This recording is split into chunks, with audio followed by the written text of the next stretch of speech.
Welcome to Air Emergencies Simply Explained. In today's video, we will be looking into the extraordinary case of British Airways Flight 9. June 24, 1982.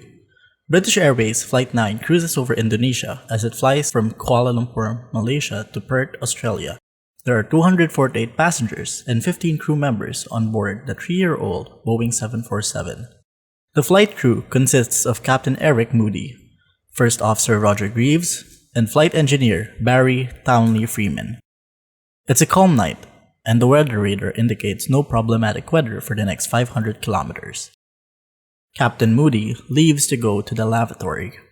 After the captain left, the two remaining pilots notice strange lights on the cockpit windshield. Flight Engineer Townley Freeman wonders if the light is St. Elmo's fire. St. Elmo's fire is a natural occurrence when aircrafts fly through highly charged thunderclouds. However, according to the weather radar, there should be no thunderclouds. The pilots turn on their landing lights and are surprised to see that a thin layer of cloud has surrounded their aircraft. This is despite the weather radar not showing anything. In the cabin, flight attendants notice smoke. Smoking was still legal in 1982.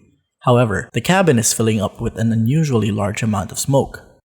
Flight attendants begin searching for a possible fire. Captain Moody returns to the cockpit. First Officer Greaves is surprised to see the number 4 engine, the right outermost engine, covered in strange light. Captain Moody sees that the number 1 engine, the left outermost engine, is also covered in strange light. Flight Engineer Townley Freeman checks his instruments for the possible source of the smoke, but he is unable to find any. The 4 engines suddenly begin surging. Engine 4 then fails. The pilots begin the engine failure procedure. Moments later, Engine 2 also fails. Engine 1 and 3 also fails soon after. The pilots declare an emergency, but air traffic control has difficulty understanding Flight 9's transmission. First Officer Greaves contacts an aircraft close by who then relays their emergency declaration to air traffic control. At their altitude of 37,000 feet, the pilots determine that they have approximately 23 minutes of gliding time before they crash into the ocean. First Officer Greaves and Flight Engineer Townley Freeman then begin the engine restart procedure. The restart procedure takes approximately 3 minutes to complete. The pilots only have 8 attempts to restart their engine. Captain Moody decides to turn back towards Jakarta. However, unless the engines are restarted, they will never make it. The pilots inform air traffic control of their intention to divert to Jakarta, but air traffic control is unable to locate Flight 9 on the radar. In order to restart the engines, the 747 has to maintain a speed of between 250 and 270 knots, but the airspeed indicators are not working. Captain Moody attempts to blindly obtain the right speed by pulling the aircraft up to decrease its speed, then pushing the aircraft down to increase its speed. He hopes that this way he could somehow obtain the right speed. The pilots face another problem. Without the engines pumping air into the aircraft, air pressure begins decreasing, making breathing difficult. The oxygen mask in the cabin drops. The pilots reach for their oxygen masks. However, First Officer Greaves' oxygen mask has separated from the oxygen tube and becomes unusable. Captain Moody initiates a 6,000 feet per minute descent to an altitude where there is more breathable oxygen. First Officer Greaves is able to fix his oxygen mask. Greaves and the flight engineer are able to shorten the engine restart procedure. This gives them more time to attempt to restart their engines. As the aircraft descends, Captain Moody faces another problem. A mountain range stands between him and the airport. The aircraft needs at least 11,500 feet to clear it. The pilots decide that if they are unable to restart the engine by the time they descend to 12,000 feet, they will turn back towards the ocean. As Flight 9 nears 12,000 feet, Engine 4 suddenly restarts. Captain Moody begins climbing. However, one engine will not provide enough thrust to climb above the mountains. Suddenly, Engine 3 also restarts. Engine 1 and 2 also restarts soon after. First Officer Greaves informs air traffic control that all 4 engines are finally working.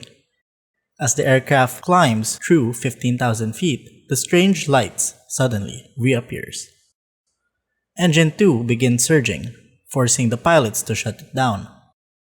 First Officer Greaves informs air traffic control that they are down on 3 engines while Captain Moody initiates another descent. Flight 9 eventually reaches Jakarta, but problems continue to plague the pilots. The pilots notice that their windshield has been badly damaged and that they cannot see through it. Also, the airport's glide slope, which tells the pilots whether they are too high or too low relative to their distance from the runway, is not working. Fortunately, Captain Moody is able to see through a small strip of undamaged windshield on his left side.